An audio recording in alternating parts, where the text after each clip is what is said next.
Okay, the time is 2 p.m., so I'm going to call the organizational meeting of Tuesday, October 22nd, 2024 to order, and begin with a land acknowledgement that the City of Fort Saskatchewan is located on Treaty 6 territory and Métis Nation of Alberta, District 11.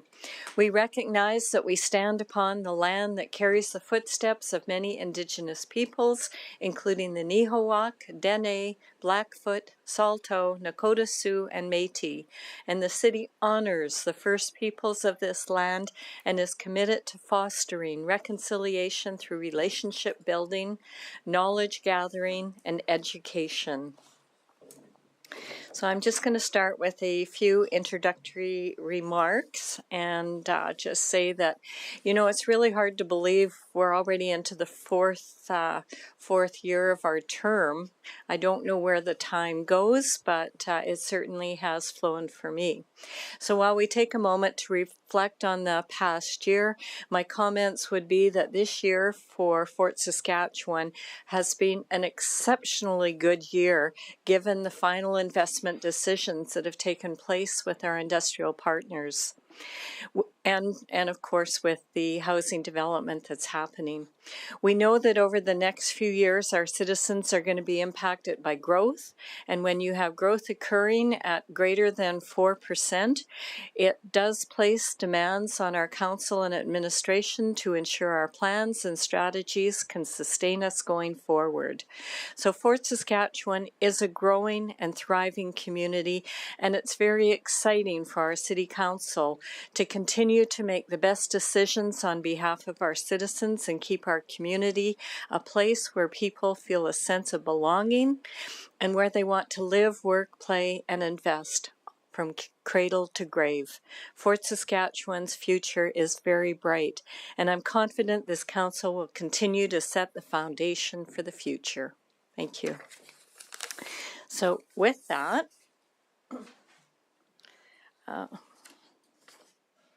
so we will do a motion for our council meeting dates and times. Mr. Kaiser presenting. Sorry, we have to at least allow you to present. So we approved the minutes of these last year, right? Okay. Good afternoon, Your Worship and members of Council. My name is Andrew Kaiser, and I'm the City's Director of Legislative Services. Perhaps I'll shorten up this presentation because it is such a straightforward procedural matter, but today I'm, of course, presenting the proposed schedule for Council and Committee of the Whole meetings for 2025. As outlined in the attached report, administration is seeking approval for these dates, as is required each organizational council meeting. So in accordance with the Municipal Government Act, Council may decide on the scheduling of council meetings during today's organizational meeting with no further notices throughout the year. So as is standard process, the proposed schedule establishes regular council meetings on the second and fourth Tuesdays of each month and Committee of the Whole meetings on the third Tuesday of each month. And there are a few exemptions from this recurring schedule in 2025, being Council's summer break. So between the July 8th and August 26th regular council meetings, no meetings are set to take place.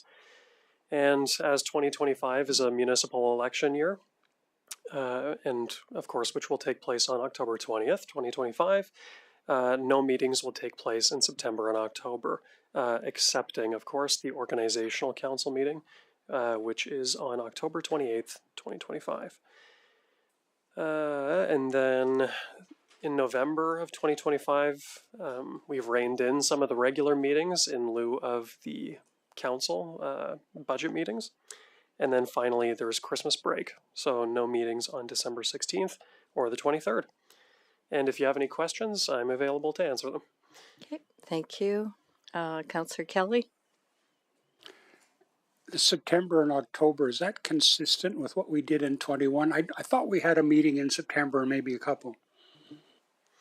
Through your worship to Councillor Kelly, that is correct that there was a meeting in 2021. I think it was on September 9th. We've reined it in by one this time around. There's certain operational constraints with the upcoming election that it's kind of a all hands on deck approach for my department. Makes sense. Thank you. Thank you. So my only question is, and I think I know it, if there's something emergent or a land matter comes forward, then a special meeting or a meeting would be called. To you, Your Worship, yes, of course. A special council meeting could be called to address that specific matter, or council by resolution can schedule more regular council meetings and no further notice has to be given. Okay, thank you. So what is the wish of council on this one? Councillor Blizzard? I make the motion. Sure. I'll make a motion that the 2025 council and committees of the whole meeting date schedule as set out in Appendix A to the October 22nd, 2024 request for decision be approved.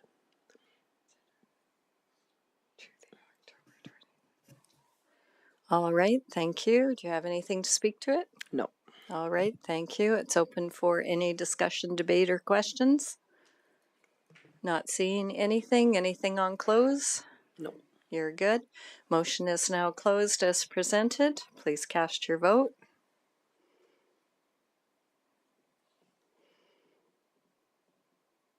And that is carried unanimously. Thank you. You can proceed. Thank you, Your Worship. Next, I would like to present the proposed council member appointments to municipal boards, committees, and commissions for the 2024-2025 term. The proposed member appointments are detailed in Appendix A to the council report before you. Each year during the organizational council meeting, proposed appointments are presented to council for approval, and appointments to these boards, committees, and commissions are made in accordance with the city's council committee appointments policy and procedure, Gov 17-C.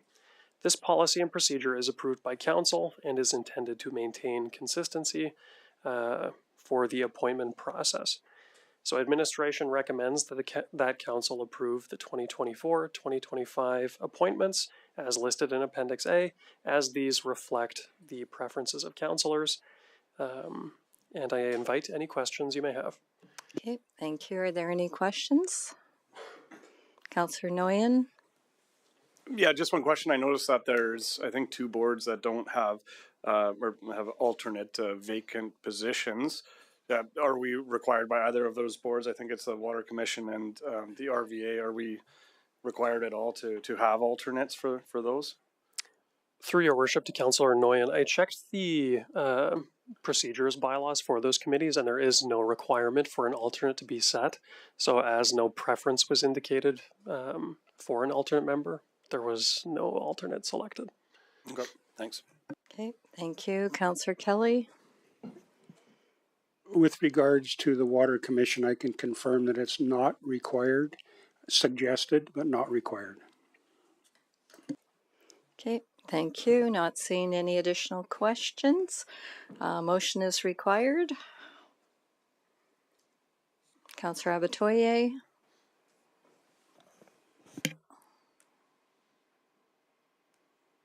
Thank you. I'll make a motion that council approves the 2024 to 2025 council member board committee and commission appointments as set in Appendix A to the October 22nd, 2024 request for decision. I'm not sure why it's not making sense in my head, but I'm going to read it anyway.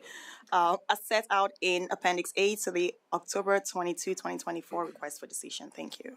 Okay, thank you. Would you like to speak to the motion? All right, thank you. It's open for discussion and debate. Councillor Harris? Your Worship, I have an amending motion that Okay, I'd like to put on the floor for a discussion and vote and a decision. okay, go ahead. You can read it in. Do you have it up? Thank you.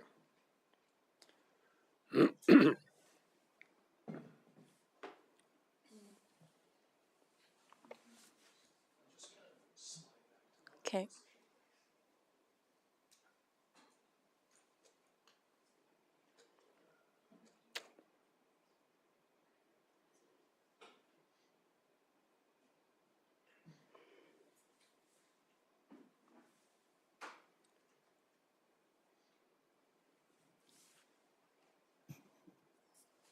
With a motion up, I would move that Appendix A, Council Board Committees and Commission Appointments to the October 22nd, 2024 request for decision be amended by changing the name of the recommended appointment to the Aero Utilities Board from Councillor Kelly to Councillor Harris. Okay, thank you. I'll accept the motion. You can speak to your motion. Yes, we've had some ongoing discussion over the last little while about this particular council appointment, and I feel I need to get on the record comments that I sent to every member of council before. So I'll read it into the record. I would like to appeal to City Council one last time regarding who is appointed to the Wastewater Commission. While it appears I have been on the commission for an extended time, I would like to point out that I was previously on the commission, then took a break and moved to the Water Commission for 1 year. Given the complexity of what was happening with the Water Commission, Councillor Kelly rejoined the Water Commission board. Based on that request, I then moved back to the Wastewater Commission, have been a member ever since. I acknowledge that the Wastewater Commission was struggling at the time, and it was important a thorough review be completed and changes implemented as a result. With my background of over 20 years in municipal government and 15 years in change management consulting, I was instrumental in working with the board to identify and support governance and administrative change, including the following. We've supported the new commission manager in her structural review of the commission, including all policies and organizational processes. Acknowledging that the previous director of finance was not meeting the needs of the commission and supporting the recruitment of a more competent financial services individual to review and assess all financial management processes. Significant changes have been made since 2021, and in particular since May of this year. That also includes understanding the future vision and needs of members and customers and working to advance planning and construction of the MBR treatment processes Train 4 to meet regional growth needs. There is no question that the board needed to make a change to implement a major capital improvement that ultimately commenced recently. We've also been advocating to the board for governance changes, including several new oversight committees, including audit and finance, advocacy, board development, and governance and human resources. I am the member of the Audit and Finance Committee, and I am chair of the Governance and Human Resources Committee. We've also been involved in negotiating a memorandum of understanding, which was recently signed between Aero Utilities and Enoch Cree Nation for them to become a future 14th Commission member. I would ask that members of council recognize that change takes time, but it also takes the ability to work in collaboration with board members to make the change. I have developed exemplary relationships with our regional partners, which has resulted in positive changes at the board, including being elected as vice chair in 2023. I can confirm that the board is now a very highly functioning board, and I would like the opportunity to continue as a representative on the board for the remaining year. I believe ensuring continuity, which is really important. And I think if we look at some of our other boards, commissions, and committees, Heartland Housing, for example, had asked for a continuous appointment of board members to ensure continuity and decision-making. We have 1 year left in this term of council, and I would like the opportunity, with your support, to continue on. I do not see the need to change the membership at this time, and I believe that the work that I've been doing has been appropriate for a board that I've been appointed to. So I ask for your support, and I move the amending motion on that regard. Okay, thank you. So the amending motion, the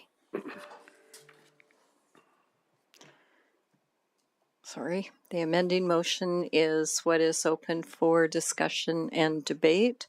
Councillor Kelly. Yeah, thank you. Councillor Harris, at the beginning of his comments, referenced an ongoing discussion. I'm unaware of an ongoing discussion. Council discussed this matter many days ago, and votes were cast according to our procedure, and the decision was made. So if there's been ongoing discussion, that's simply from his part, not the council's, as far as I understand. I would just urge council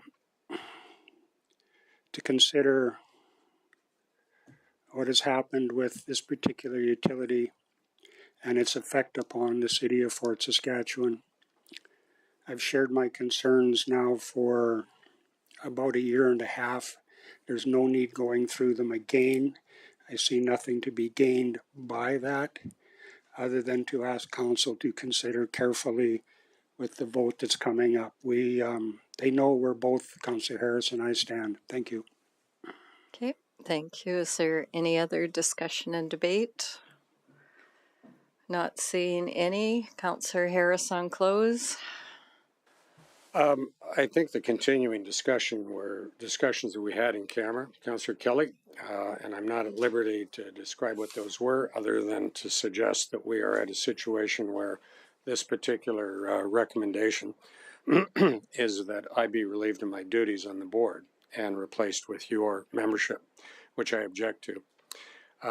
You have brought up a number of comments, I believe, and as you just alluded to, and to that effect, I would suggest that we have made significant strides in improving the functional reporting, the financial oversight, and board governance in the last 3 years. And under the leadership of the new CEO and the new Director of Finance that was put in place in May of this year, we have made significant changes which I believe it would address virtually all of the concerns that I believe you shared in relation to your particular past experience as a retired CA. We have developed a simplified multi-year rate forecast model based on operational capital and contemplation of reserve allocations. We've modified the 2025 budget documents for version control and appropriate permissions to ensure accuracy of budget requirements. We've updated the financial statement preparation to include construction in progress and note disclosure to ensure compliance with PSAS. We've updated quarterly financial reporting to the board, which is something that you had moved in the 1-year term that you spent on the board, which did not pass, but that I continued to advocate when I got on the board in 2021, and it is now a reality. We've provided future year budget and rate information to member municipalities earlier than past practice, and there is no question that the board ultimately needed to improve in its reporting processes to member municipalities, and steps have been taken in that regard. We are working on, we've produced and circulated board meeting summaries to member municipalities to communicate board decision making.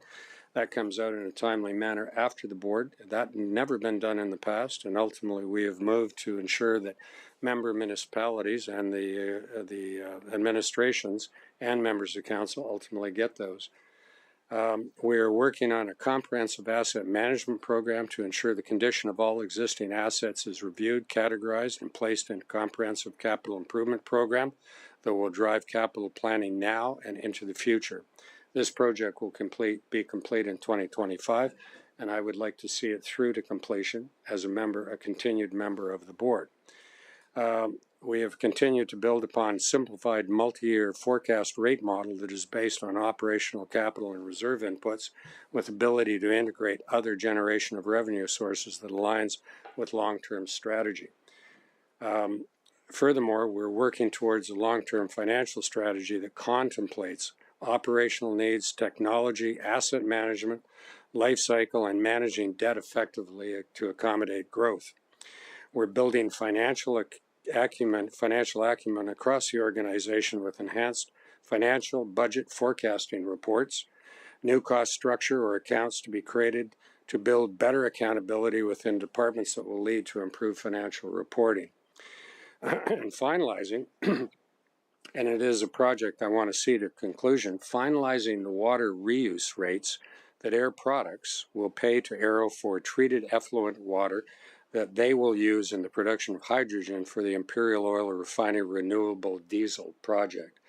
So there is more work to be done. I've been involved in all of it as a member of the board, and I would like to continue as the council's appointed member of the board, and I would ask for your support in that regard. I do not believe it's time to change the membership model, and consequently, that's why I brought it up today, and I would look for the continued support of council to do that. So thank you very much for your considering listening to my request. Okay, thank you. The motion is now closed. This is only on the amending motion. Please cast your vote.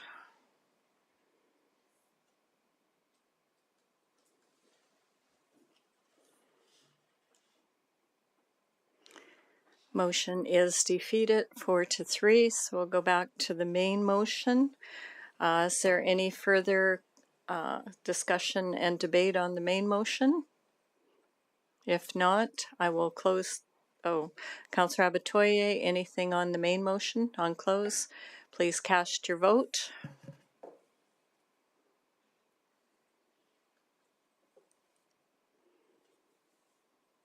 Motion is carried. Okay, thank you. So we do need 10 minutes in order to change from organizational to the regular council meeting. So we will recess till 2:30.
Okay, time is 2:30, so we can take the notes off the bottom there. Okay, so I'm going to call the Tuesday, October 22nd, 2004 regular council meeting to order. We had the organizational meeting right before this, at which point in time I did do the land acknowledgement. So that is done for today. There is no consent items for the agenda. So the next item that we have is approval of the October 8th, 2024 regular council meeting minutes. Councillor Noyen. Yeah, I'll move that council approve the meeting minutes from the October 8, 2024 regular council meeting. Thank you. Are there any errors or omissions? Not seeing or hearing any. I'll close the motion. Please cast your vote.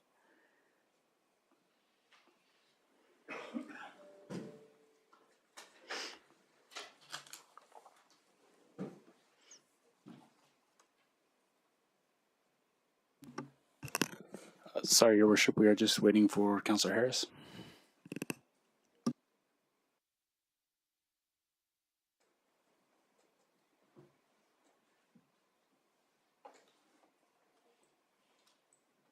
Did it work? Okay. Okay, that is carried unanimously. Thank you. I'm not seeing anybody in the audience for delegations, and nobody has registered for delegations. So we will move on to unfinished business, land matters 5.1 for 9936 102 Street. Aaron Brush Duncan presenting.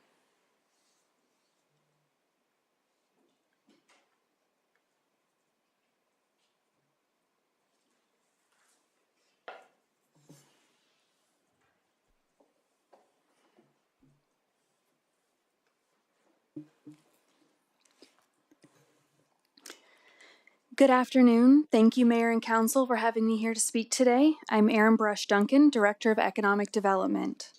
The purpose of this presentation today is to provide Council with information regarding 9936 102 Street, a city-owned property.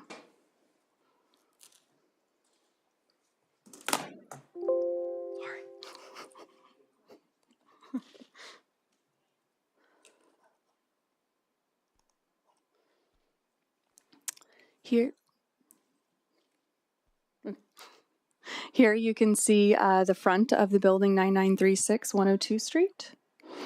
And here you can see the site plan of where the building is located.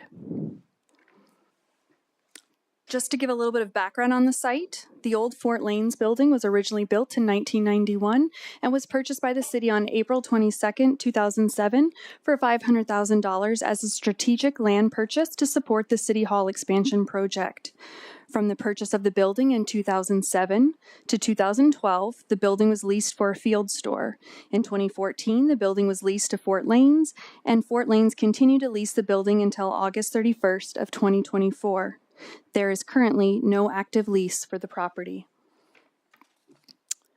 Without an active lease for the building, the city has an opportunity to reassess the future of the property, including whether the building should be retained and leased or if it should be listed for sale.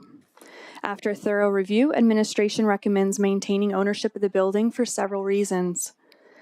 Lease revenue for the building covers the cost of ownership and maintenance. The building's a sensible option for providing additional workspace when city buildings reach capacity. The property's location near City Hall and in a prominent downtown intersection provides strategic advantages, even if the site is not used to address any potential city expansion needs. The property is situated at an intersection of major downtown thoroughfares, 102nd Street and 100th Avenue, and owning this site offers increased ability to influence and guide future development at this significant intersection, ensuring that any development aligns with the goals of the municipal development plan and the downtown development strategy. Retaining ownership also means the city maintains unfettered control of the fort on the Saskatchewan mural. The building is in good condition with no major replacement items scheduled for 10 years, and an inspection in September of 2024 did not note any significant issues.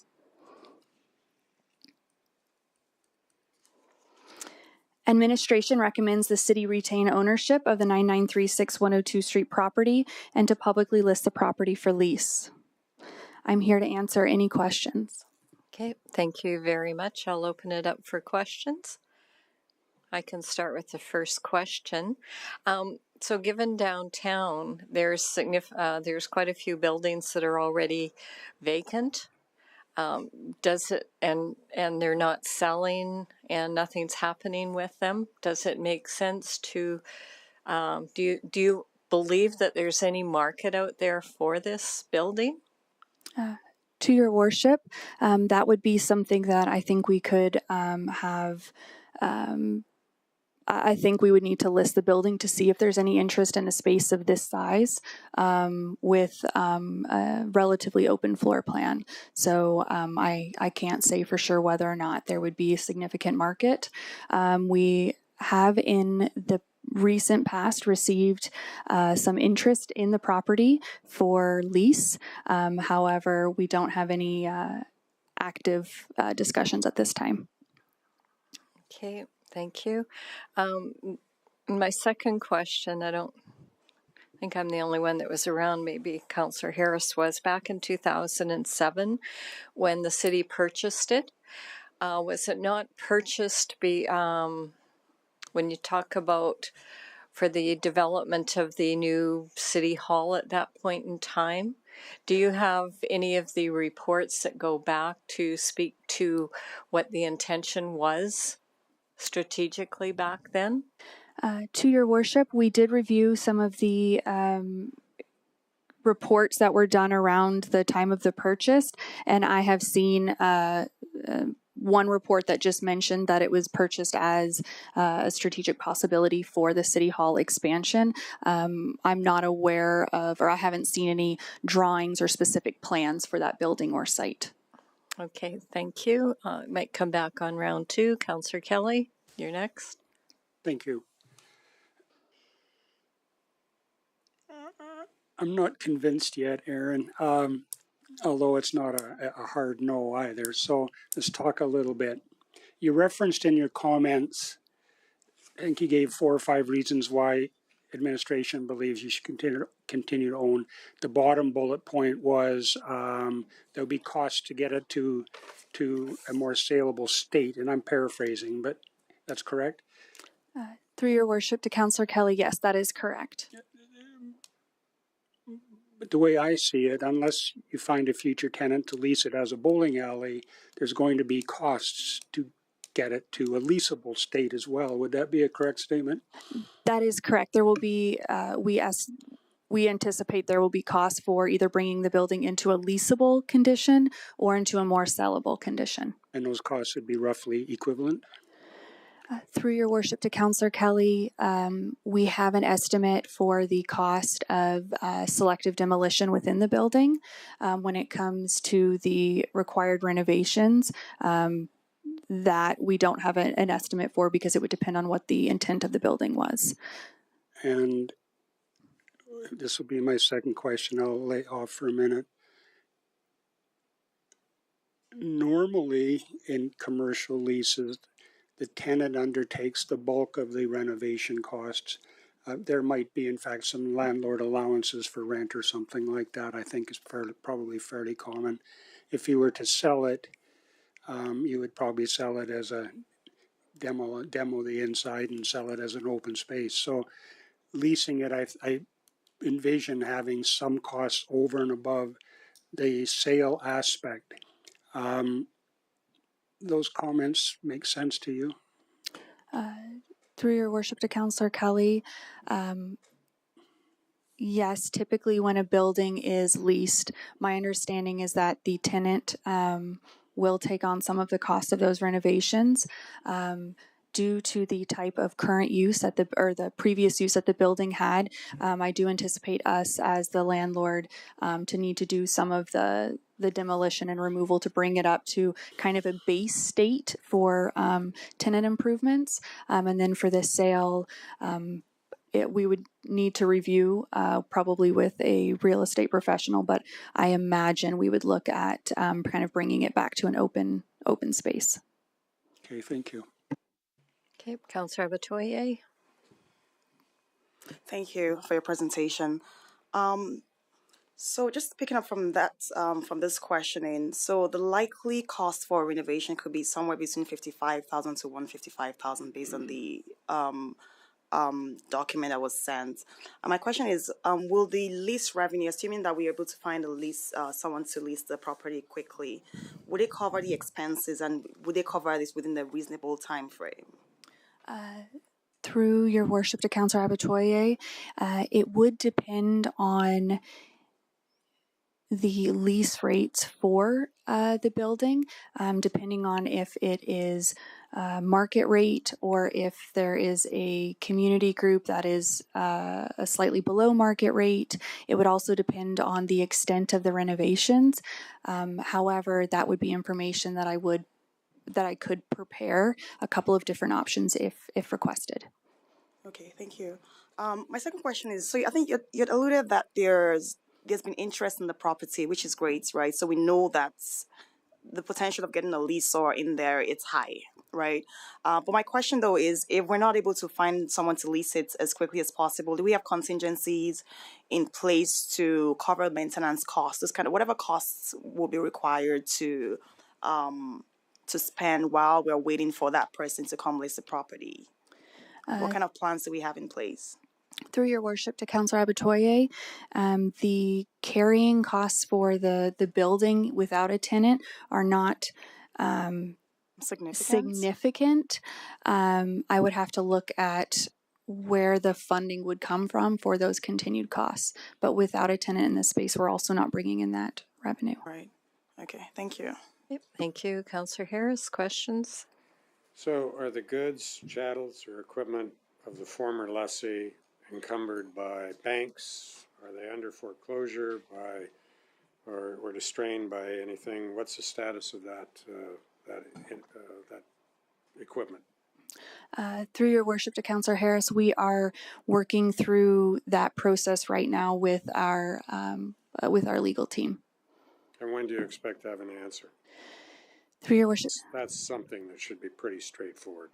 Through your worship to Councillor Harris, I have been told that we expect to have ownership or control more established in November. So will you expect to have a cost or a value from that standpoint? So if we have to sell the distrained goods, we'll have an offset to any costs we have to incur to make the space leasable?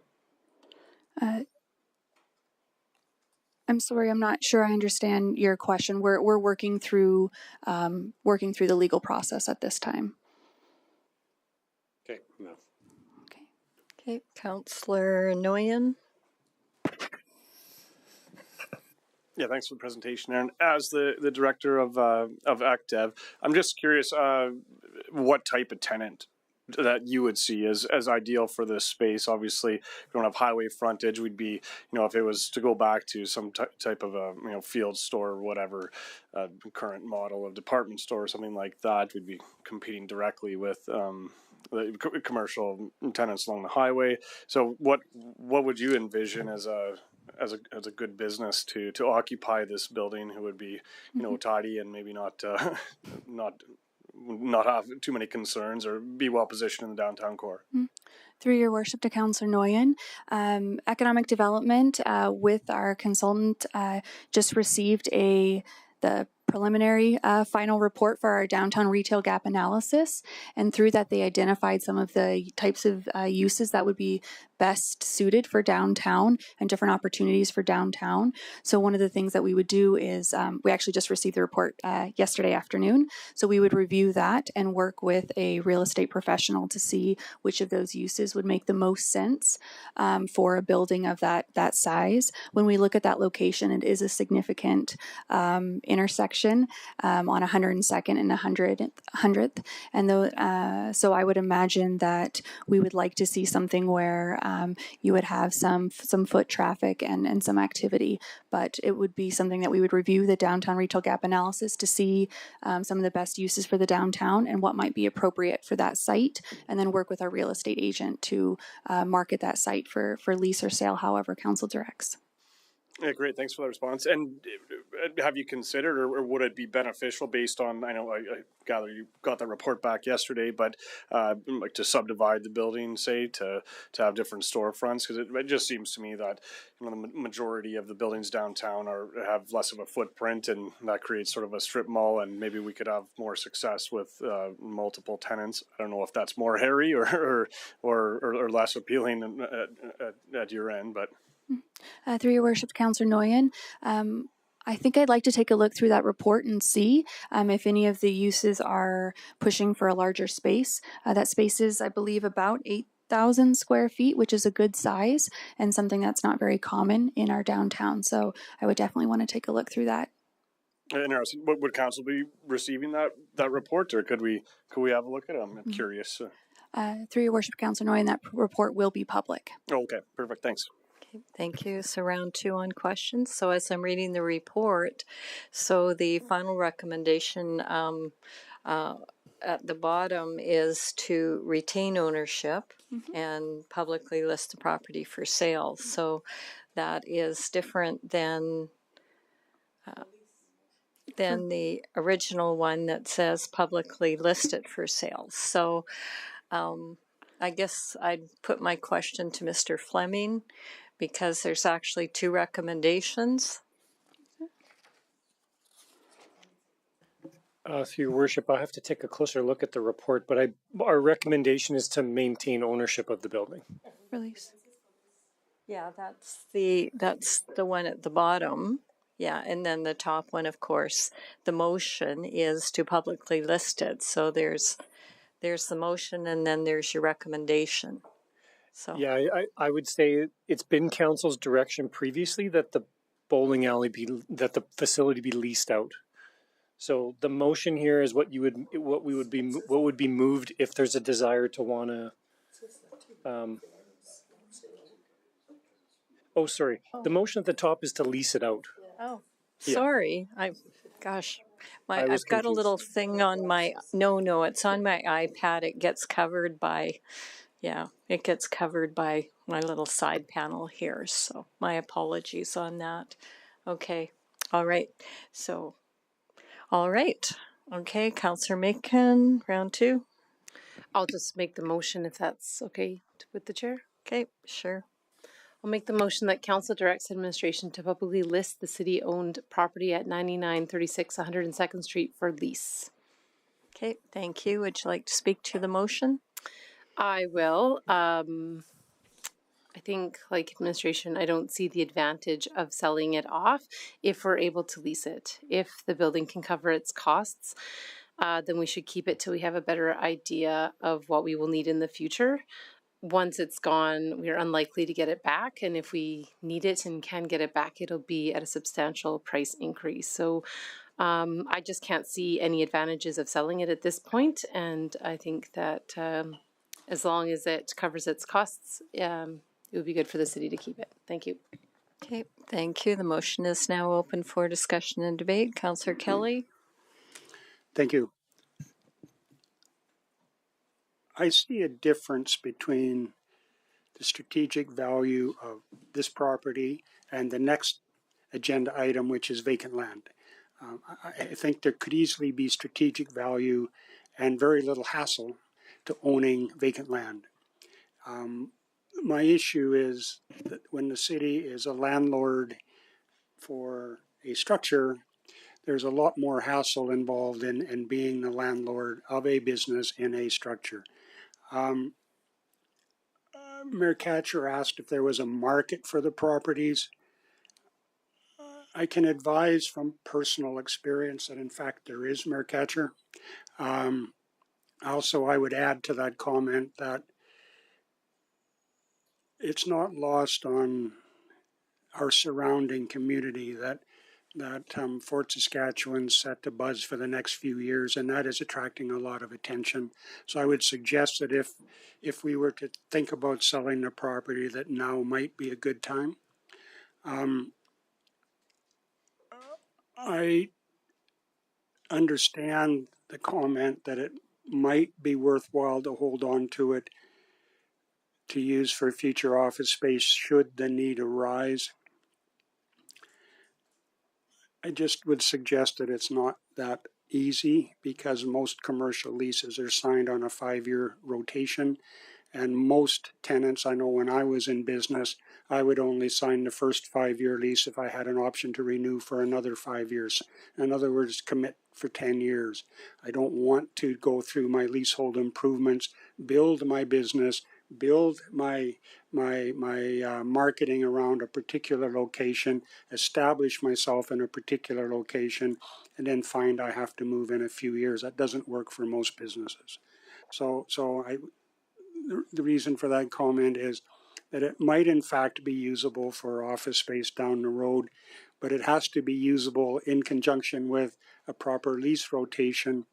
And I would suggest that being the city, we would advise future tenants that, you know what, in 5 years, we're contemplating taking it over. So please remember that when you decide to lease the building, because we will find if we lease the building and we have to evict tenants, that it won't look good for the city either. And that's really where I'm coming from. Does it cost much to keep it? No, it doesn't.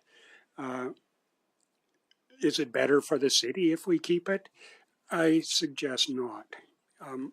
I would also like to suggest that our downtown core needs property owners who are prepared to commit to the area and put some of their own skin in the game. And that's not necessarily the type of business that wants to lease.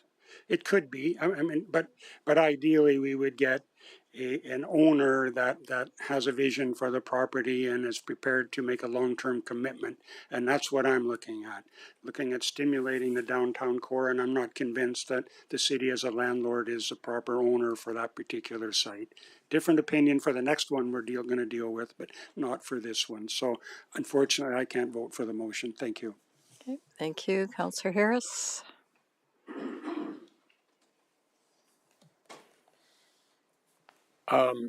No, I can't see keeping it. We should try to lease it if we can, but I would say put it up for sale. Get rid of it.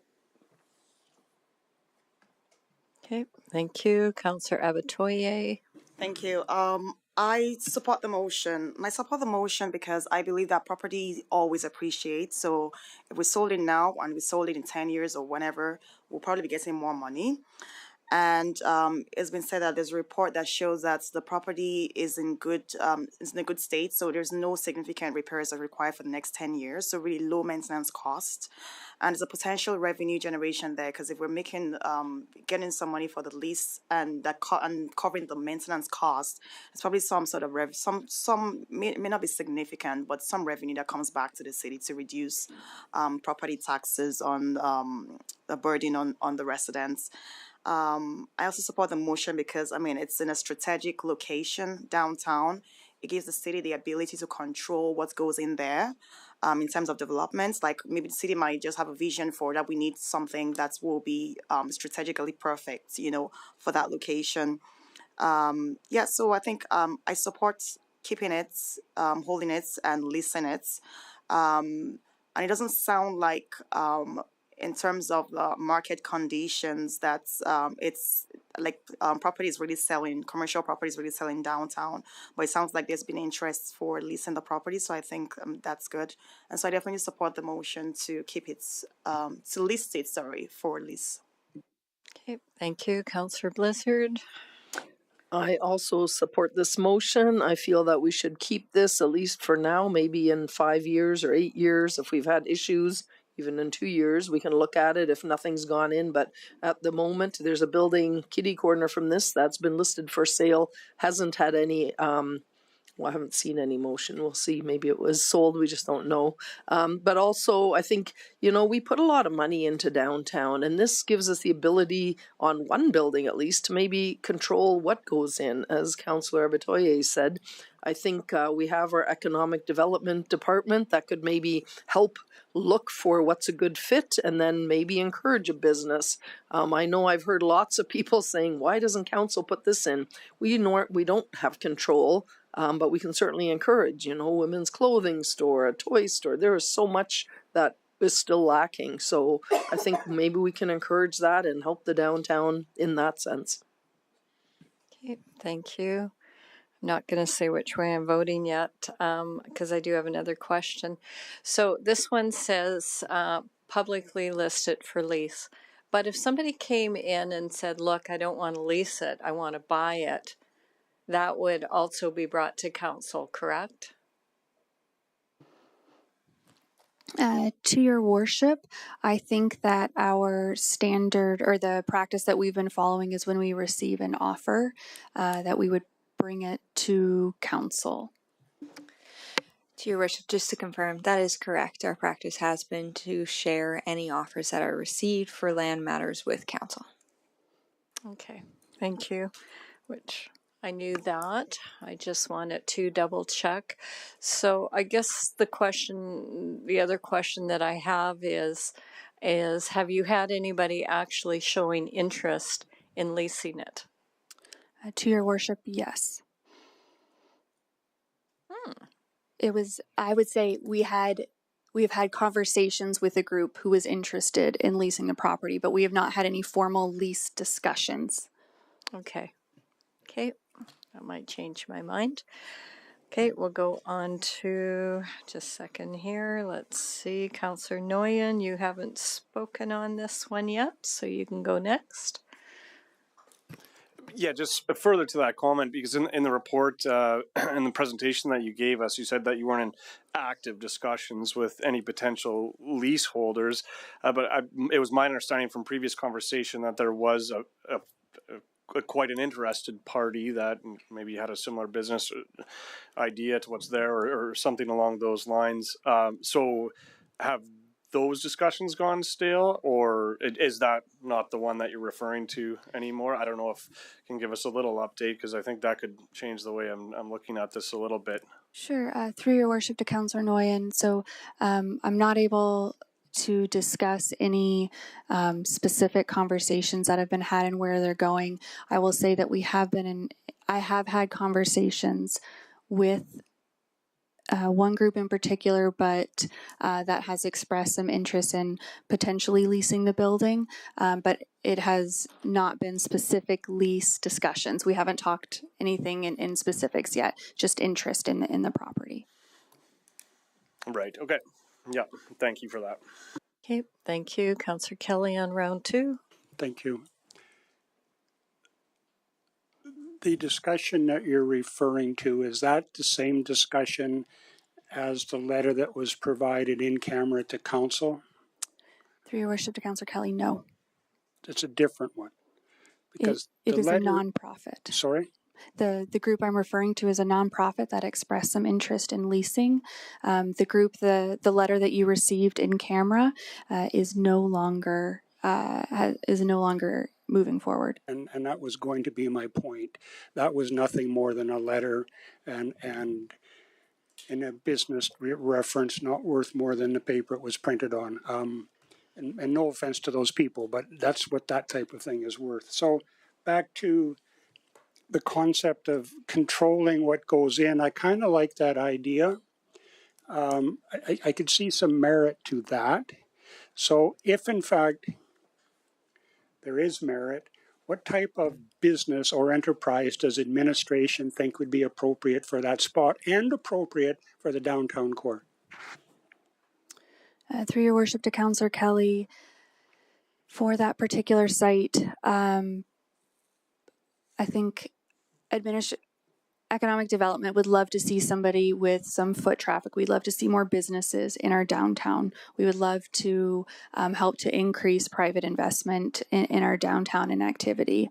I would look at the report that I just received for the retail gap analysis, which will help us to say specifically what types of businesses would find success.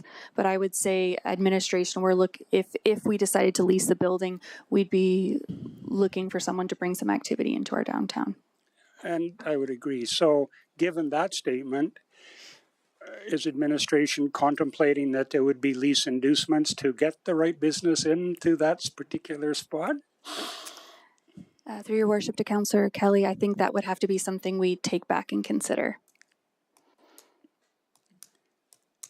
But I guess that's my point. It's all part of the same discussion. And I'll leave it at that, Mayor Katcher. Thank you. Okay, Thank you. That looks like all the questions. So Councillor Macon on close.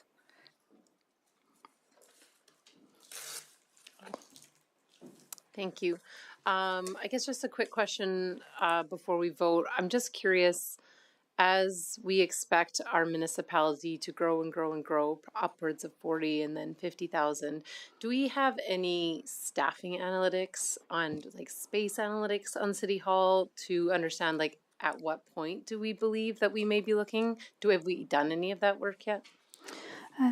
Through your worship to Councillor Macon, in the closed report that was shared on October 8th, we did discuss briefly some considerations that were made regarding kind of the growth of administration. So administration is currently projecting that City Hall may be fully occupied in roughly 5 to 10 years based on current staffing data and population projections, and that furthermore some of our other city buildings outside of City Hall that house city staff, such as the Fire Hall and James E. Graham Public Works Building, are also either at capacity or nearing capacity. Thank you. And your worship, Nothing further. Ms. Chanel?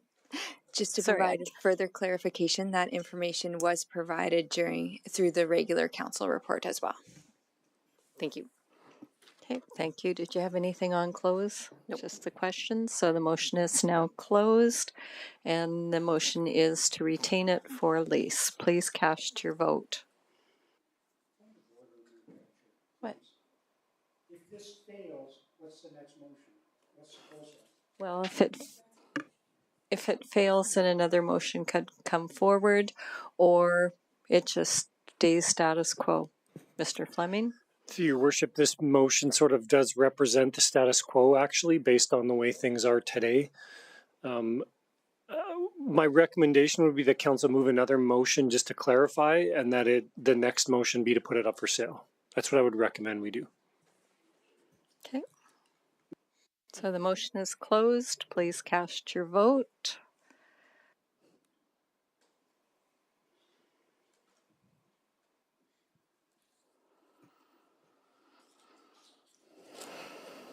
And the motion is carried.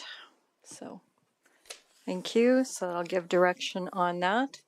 The next item is Land Matter 9421 94th Avenue, Aaron Brush Duncan.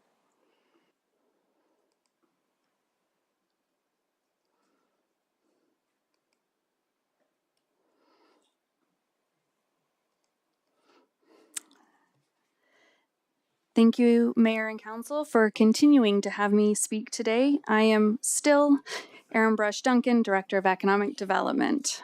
And the purpose of this report is to provide Council with information regarding city-owned land located at 9421 94th Avenue. Maybe this time we'll move through without throwing things.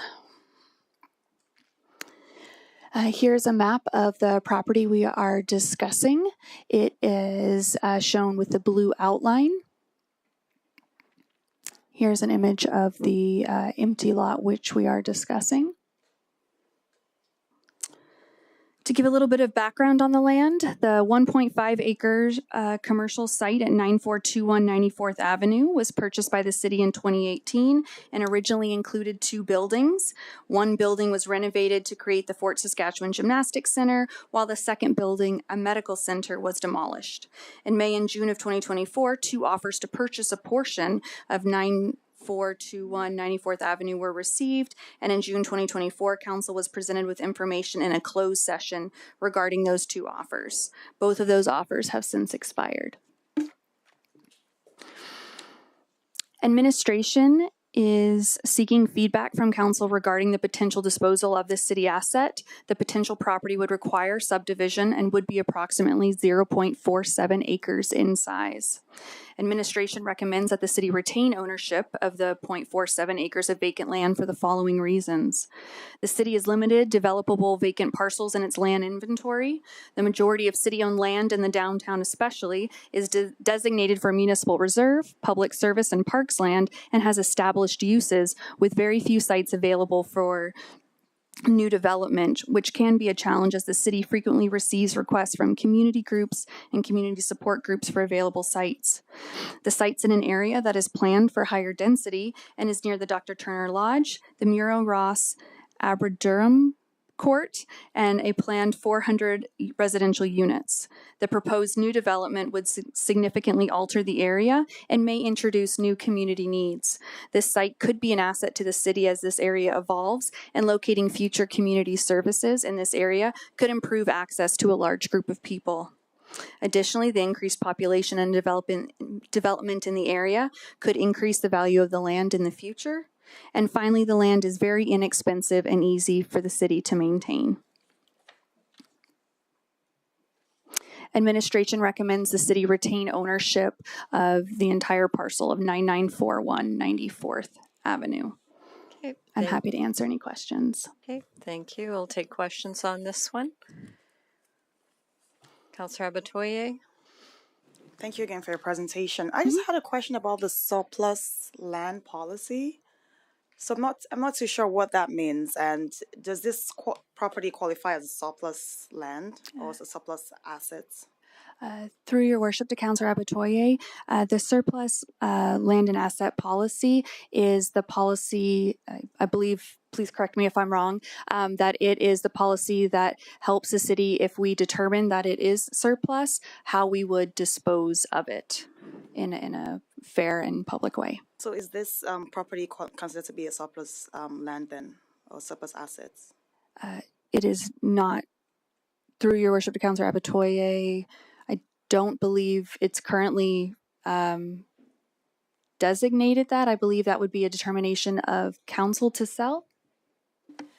Through your worship, what is a surplus property or surplus asset is determined by the city manager. However, the city manager may at times consult with council, especially regarding a large asset like land. So is that a yes or a no then? Can I get you? I just feel like I'm not getting the answer because I mean I saw that policy and I'm just wondering what does that mean? Because we're talking about selling or keeping a land. So I'm just wondering, is this land a surplus assets?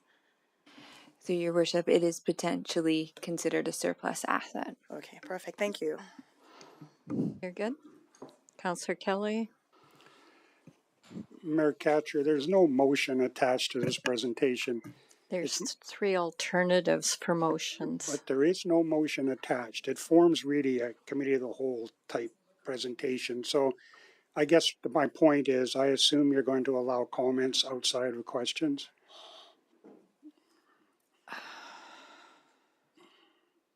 Unless anybody has any objections. Okay, go ahead. Okay, thank you. I actually see possibly strategic value to this small piece of property given its location, and you touched on those. Dr. Turner Lodge, Muro Aberdurum Court, no problem, and the proximity to another city-owned building in the area, and I think maybe even more importantly, the proximity to the old hospital lands where we're waiting to see what in fact might turn up there over the next few years. So, and it is bare land. There is no cost of ownership really to bare land from the city's perspective, or it's so small that it's insignificant. So I would agree with the intent of your report here, Aaron. Thank you. Okay, thank you, Councillor Nguyen. Yeah, I was going to ask some questions similar to an intended use or what the vision is. I can imagine as well that if the old hospital site is developed, this parcel will become a lot more attractive to potential commercial use. I just had a couple questions. So you mentioned that both of the offers have expired. I believe one was from a nearby building owner. So that intention for development basically just went away but as I remember it, there was some strong desire to expand. Through your worship to Councillor Nguyen, I'm not able to speak specifically about either of those offers, but those offers had a kind of a time stamp or a time limit on those, and so both of those have expired. I have not heard any recent interest in the property. Right. So effectively, we could be seeing this again shortly if there is another offer on this piece of land, and that kind of leads to my next question: what happens with this information report? It'll come back to council should there be an offer in the future, and until then, nothing happens with it. There's no, I guess there's no alternatives that are being pursued with it then. Through your worship, Councillor Nguyen, if an offer were to be received for this property, it would be brought to council. Okay. Okay, I'm next in the speaking order. So I assume the reason this is on the agenda today, Mr. Fleming, is you're seeking some direction. So through your worship, our intention is to, or our recommendation is just to continue to hold the property, which is what we're doing today. So if council's okay continuing to do that, then no motion is required in this case, I would say. But we came to council. If we do bring an offer to council, as has been mentioned, our recommendation will be to put the property up for sale before we accept an offer. To accept offers when the property's not for sale, it's not really fair to sort of the general public out there and anyone who might be interested. But for now, we don't think that there's any value in putting it up for sale and accepting offers actively. So we think it's just a bit of a hold right now. Okay, so what I'm hearing is if you don't get direction, it's just going to sit there vacant. But if an offer comes forward, then you're going to feel uncomfortable because we haven't actually gone out for a proper tender of it. Yeah, it is our practice to bring offers on city land to council whenever we get them. And that's what happened here. We brought an offer to council and we said, look, if this interests you, we should put the property up for sale. And the offers have expired now, but I guess the question to council still remains, do you want to accept offers on this land, in which case you should put it up for sale? Okay, so being that I allowed comments, I'm going to make a comment as well. I know the Square One on a couple occasions, on 2 occasions now, I think, has actually reached out and said, gee, is that property for sale? You know, without disclosing anything. But, you know, I know in speaking with a previous owner of that, they said, well, if they had it, they would have been able to expand and grow the business that was there. You know, but without having direction, you know, personally, I would just soon have it put up for sale and see if there actually is any interest in this, because we may be holding something back that potentially could really support and develop that area. So yeah, and that's fair. But and even if we put the land up for sale, we're not obliged to sell it, right? So but one of your one of your alternatives here is that it could be put up for passive. What was it here? Through a passive land sale, where offers are not aggressively pursued but reviewed and received, and should a member of council wish to do that. So would that not be a better option? Yeah, through your worship, certainly we can do that. Yeah, I think our thinking was that just now is not the time to be to put it out there. But that passive option is one we came up with. If council was looking for a bit of a middle ground, where we more or less put for example, we could put a city for sale sign, like a sign that we make, and at least there's a sign on the property that lets everyone know that it is for sale, and we would accept offers. And then, if an offer did come in, I would feel more comfortable about accepting it than actually going out and trying to solicit, or than not having it for sale at all. Sorry. Okay. All right. Thank you. Okay, Councillor Nguyen. Yeah, wasn't appraisal done on this parcel in the I don't know, last couple of years, and if not, you know, subsequent to getting offers, why wouldn't we got an appraisal at that time? Through your worship to Councillor Noyan, I do not have a recent appraisal for this specific site. However, we do have a recent appraisal for the old hospital or old health center site, which is very nearby. And we use that as kind of an approximation to see what the potential value could be. However, before a property is listed for sale, I would recommend that we receive or that we order an appraisal specifically for this site. Yeah, exactly. And I just felt that that might be a missing piece of the puzzle. The more information, the better. If we have offers or if we're considering selling this or what to do with it in an appraised value in here would be useful for administration to present to council in the event that we're actively looking to sell it and there's a seriously interested party. Okay, thank you. Councillor Kelly. Thank you.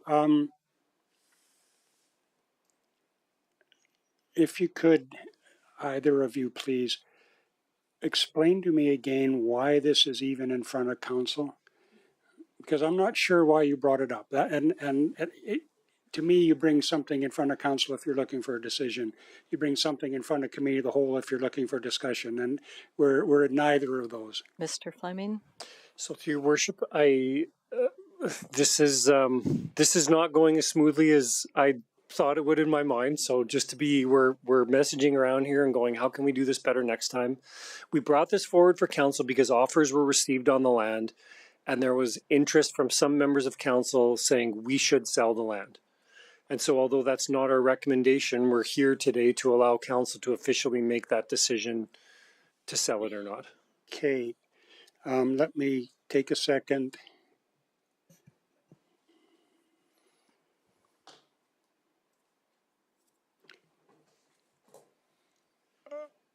Mayor Katcher, I'm going to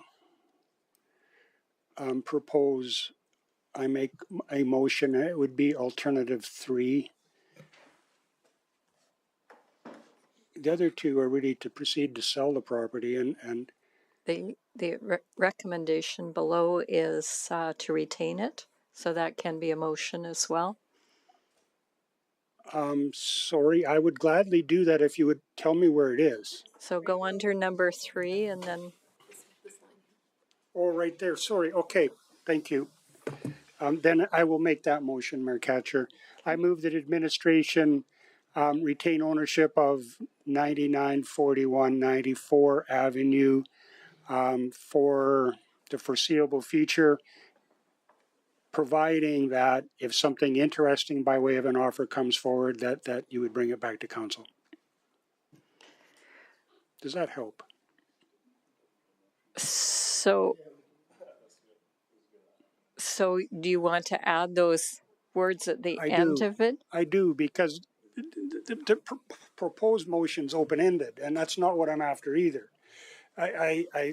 So we can leave it sit as well. I maybe there is no motion necessary. I was looking to open it up so that we could toss more comments around if council wanted to, but we don't have to. Yeah, I think the problem with that, so to retain ownership, that's it. No sign is going up.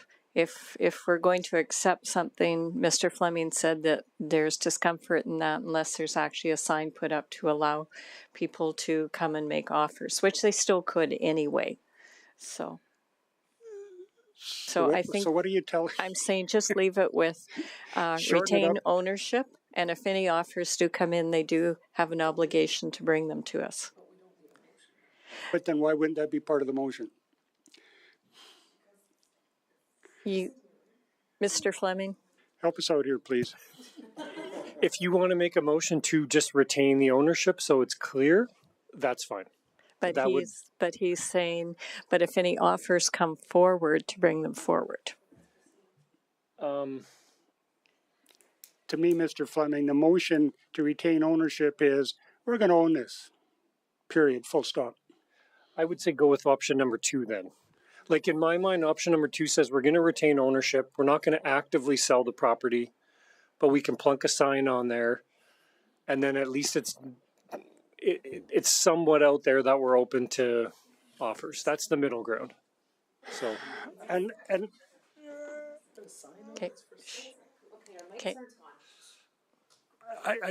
Listen, withdraw my motion, please, Mayor Catcher, because I want to give it some more thought and allow other council members to weigh in. Thank you. I'm going to take a 5-minute recess. Oh, just a second.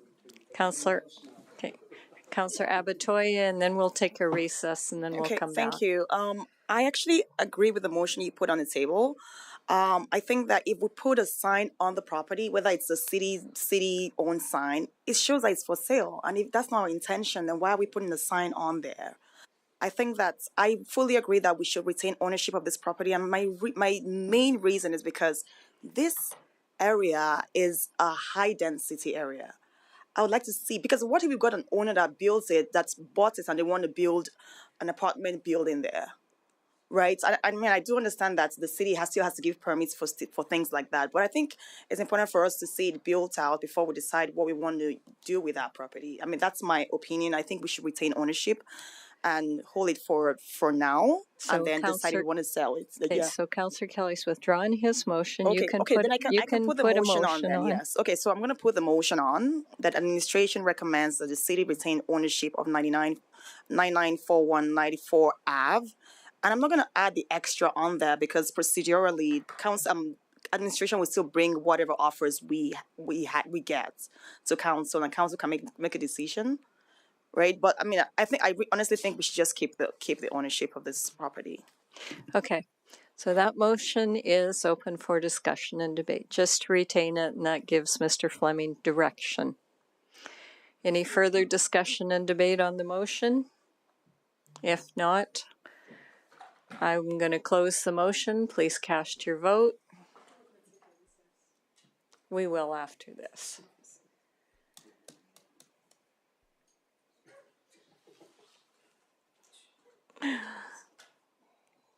Okay, that motion is carried. All right, we're going to take an 8-minute recess till 3:30.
Okay, it's 3:30, so we will resume the meeting. And the next item is the May to August 2024 interim triannual management financial report. Mr. Northey. Good evening, Your Worship and members of council. I'm Clayton Northey, the manager of accounting and reporting for the city, and I'm here presenting the August 31 interim report. In the first 8 months of 2024, there's been a number of highlights or significant activity in the year, including some of the operating highlights include new commuter transit service to Sherwood Park, municipal census results showing 4.3% growth, results of the new aquatics facility showing strong support, as well as a number of project updates and studies that were presented to council in the period, including the Urban Forest Protection and Enhancement Plan, Snowmelt and Material Handling Site Feasibility Study, Snow Neighborhood Rehab Asset Management Plan, Drought Preparation Plans, and Annual Policing Priorities, to name a few. There was also significant industrial development resulted in higher than usual activity in planning and development, which we'll talk again about with revenue, along with Dow Chemical announcing their $6.8 million financial contribution to support the new aquatics facility and Access for Everyone program, along with another $2 million for the Fort Sask Nourishment Center. In the first 8 months of 2024, the city had an operating budget surplus of about $1.45 million. The city is forecasting a $5.1 million surplus for the year, including $162,000 from utility operations and $1.3 million from municipal operations. Revenues are forecast to be $2.1 million higher than budget in 2024, resulting from higher than normal user fees and charges due to increased major project permitting activity and higher than expected revenue from the Shell Theatre. Fines and penalties continue to be below budget. Again, this primarily relates to lower court fines than expected. Property taxes continue to be below budget due to the GPOT portion from the province paying at 50%. And Fortis reimbursements from new streetlights result in higher than expected item revenue in the other revenue line item. Operating expenses are forecast to be approximately $400,000 higher than budget for 2024, with contracted services being the most significant variance and largely relating to one-time projects that were carried over from 2023 and that are funded from either reserves or grants. Purchases from other governments are below budget, primarily due to staffing vacancies at the RCMP.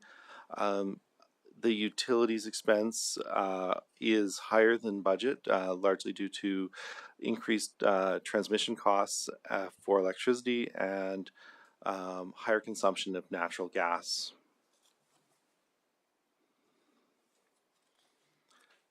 The capital program in 2024 includes 18 new projects and 21 multi-year projects that were carried over from the previous year. At August 31st, the city had completed 11 of the projects, while 26 were in progress and 2 were on hold. The city spent year to date $13.26 million on capital expenditures in the first part of the year, compared to $9.9 million in the same period last year. Some of the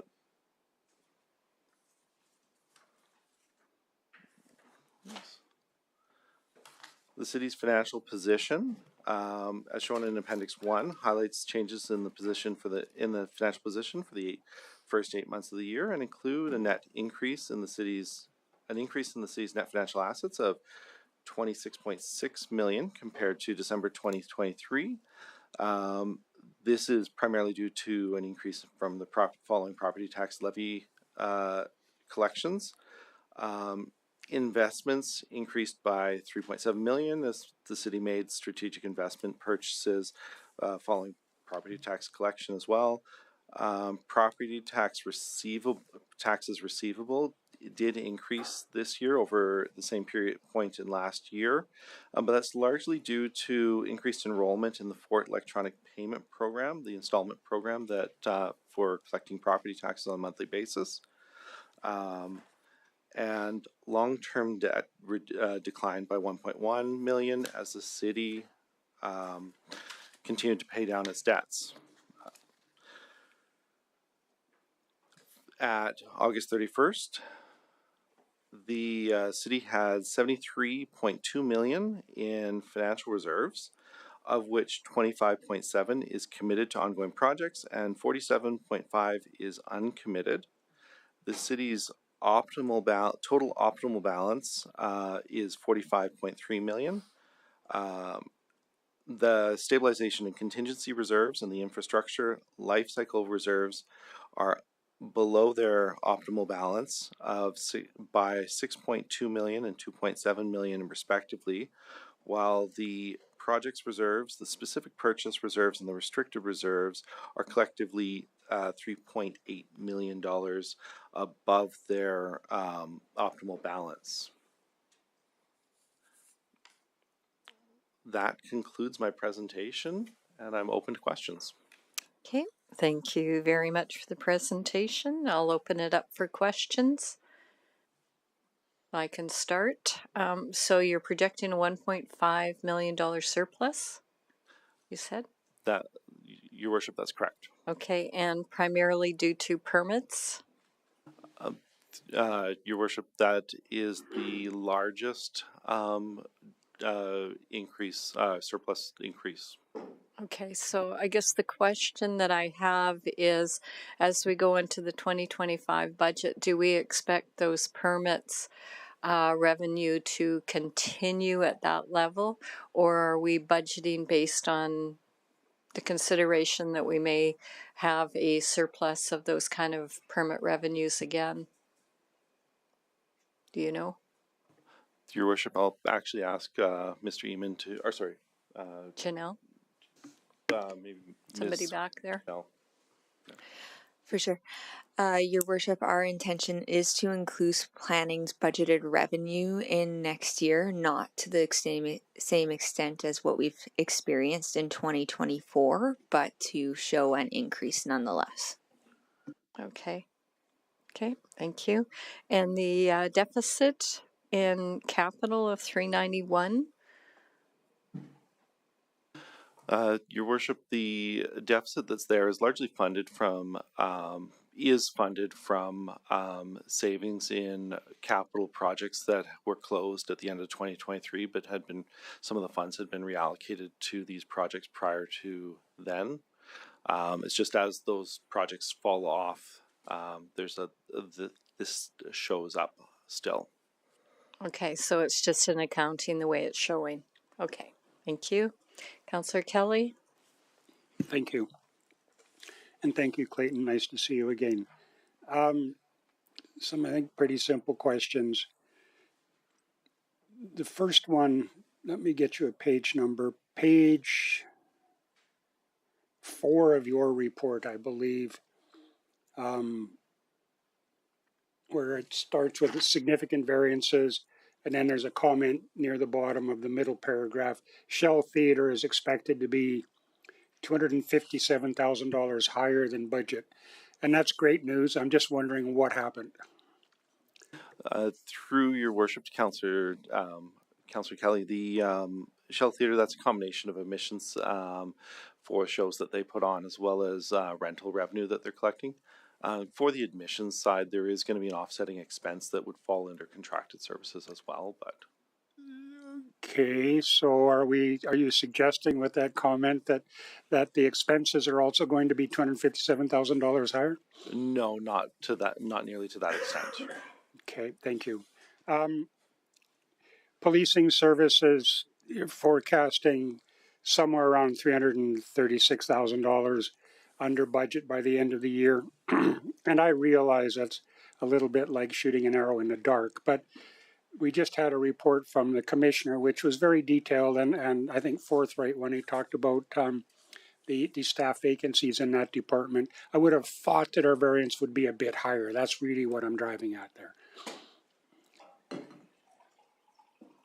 Through your worship to Councillor Kelly, with the policing variance, not all of that will be captured in fiscal 2024 because of the way that they allocate the costs out. The majority of that savings will actually, or a good portion of that savings will actually end up flowing into 2025 when they do their final reconciliation.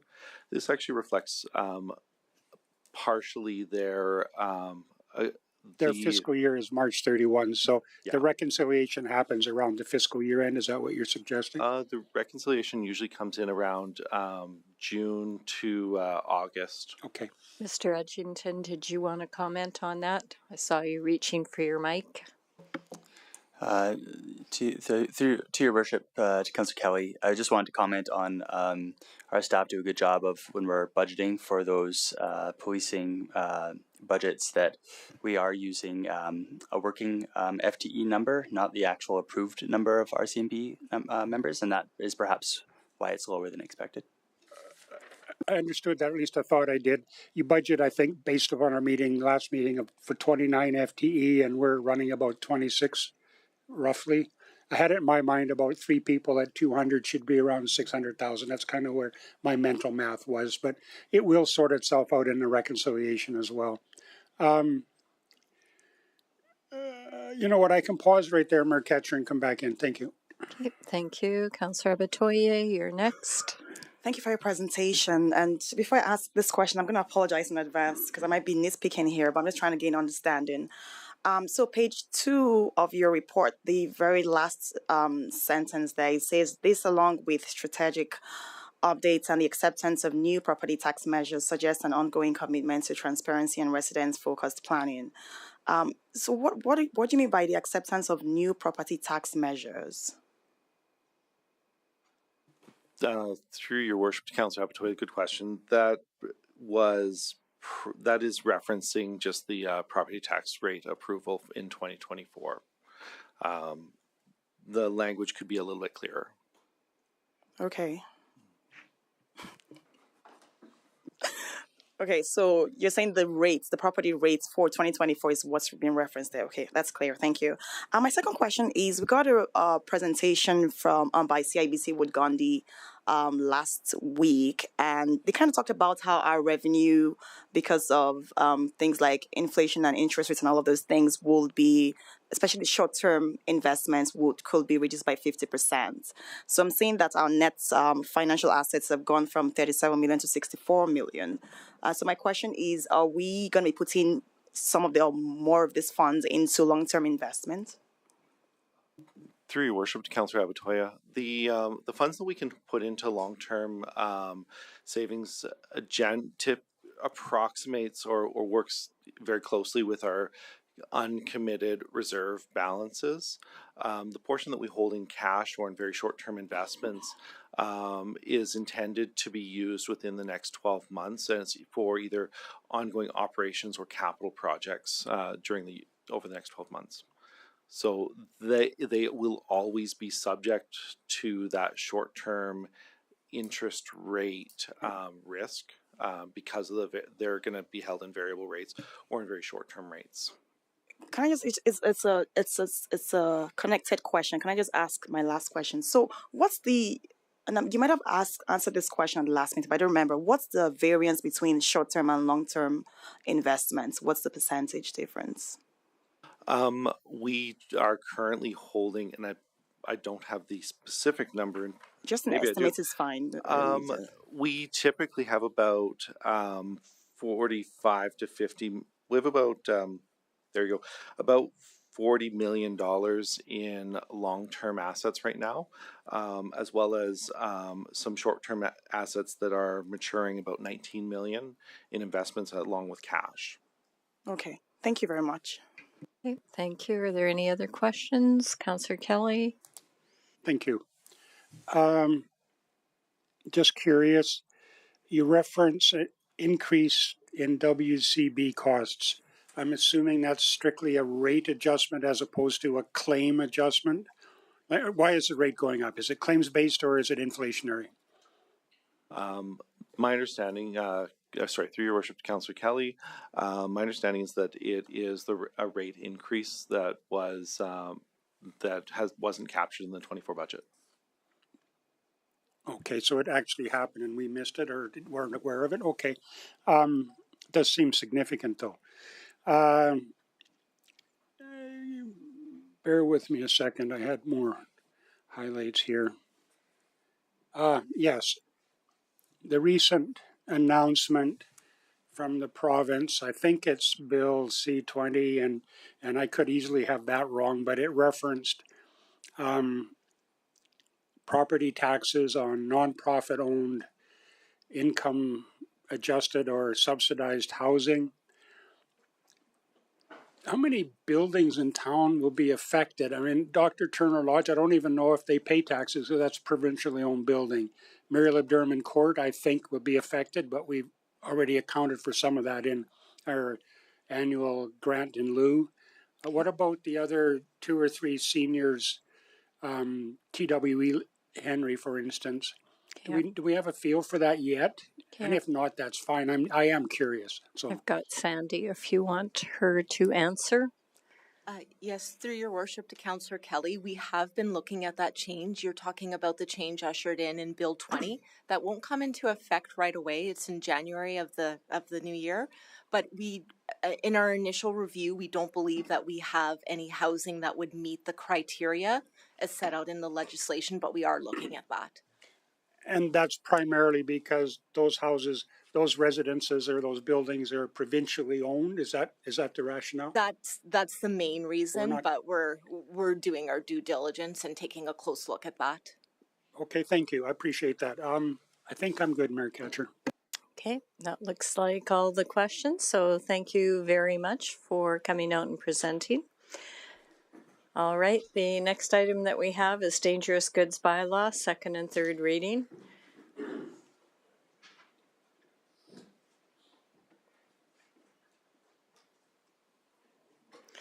And I'm just going to say the last time we submitted it, we actually never got an answer back from the province and it went stale dated. So great job getting this one back so quickly. Good afternoon, Your Worship, and my name's sorry about that. Good afternoon, Your Worship and Councillors. My name is Deputy Chief Quinn Gillard. With me today is Fire Chief Todd Martins, also Director of Emergency Management. We're here today to bring the second and third readings for the Dangerous Goods and Hazardous Products Bylaw.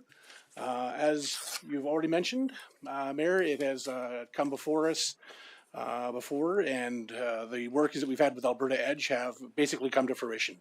As we brought the first reading to them not that long ago, they had a chance to look at it. They made one single catch on a few missing words that through our previous discussions, they had seen the documents, they knew what they were getting, they knew what to expect. So when they saw it, they said something right away, and that is the only thing that they have for correction.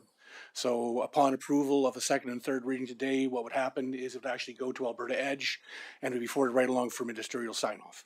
So if we have an approval on that, then that is what we are asking for today. Okay. That's it. That's all right. That's all I got for you. Are there any questions, Councillor Kelly?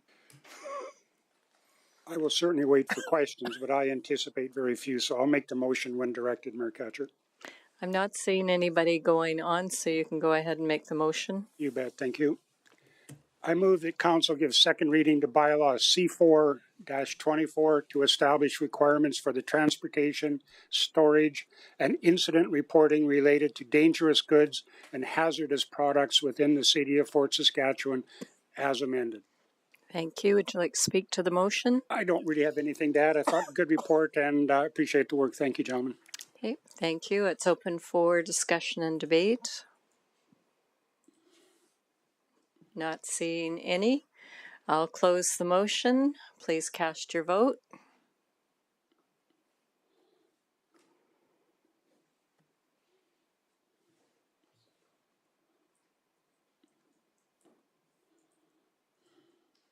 Who do you need?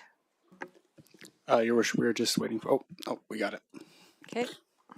Thank you. That's carried unanimously. You can continue with third. Certainly.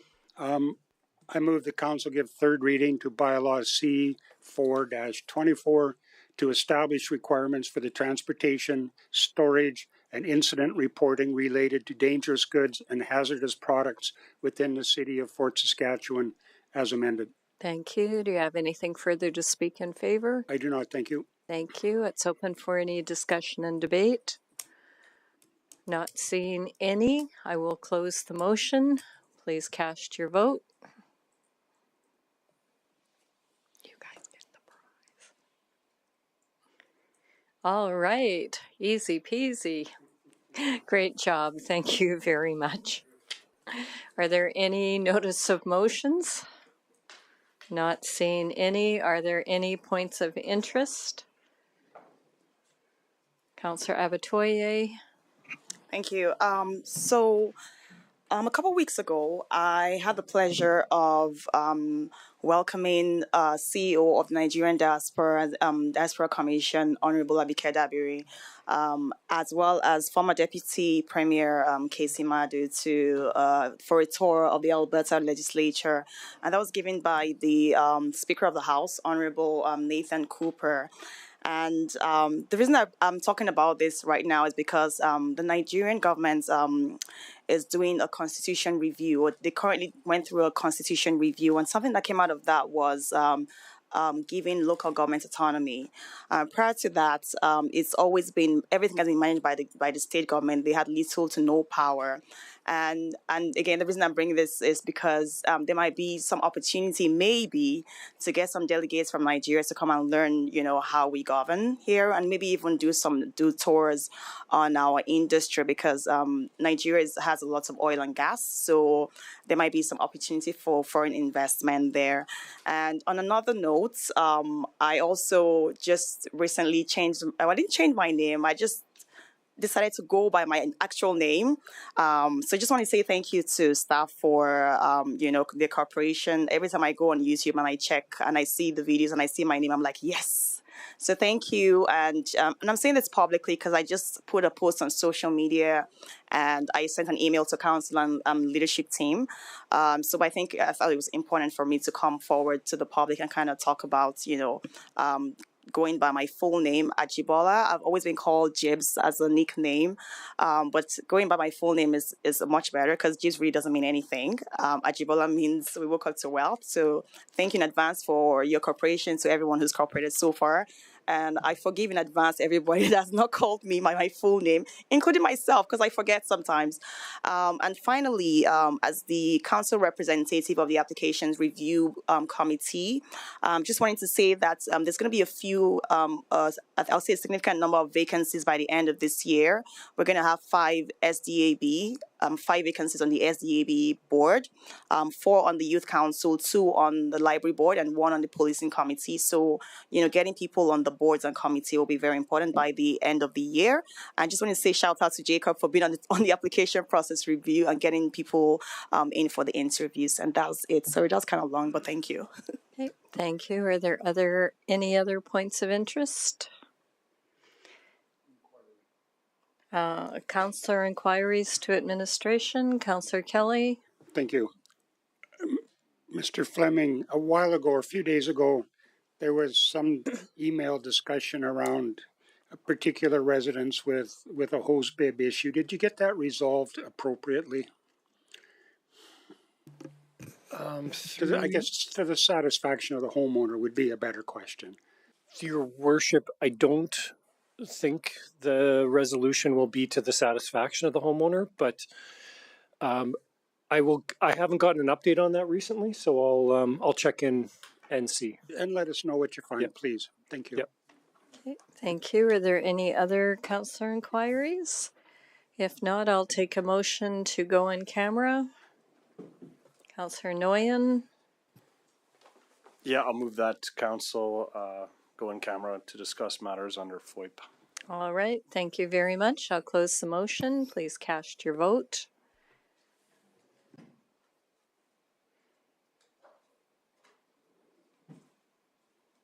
And that is carried unanimously. Okay, we will go into committee.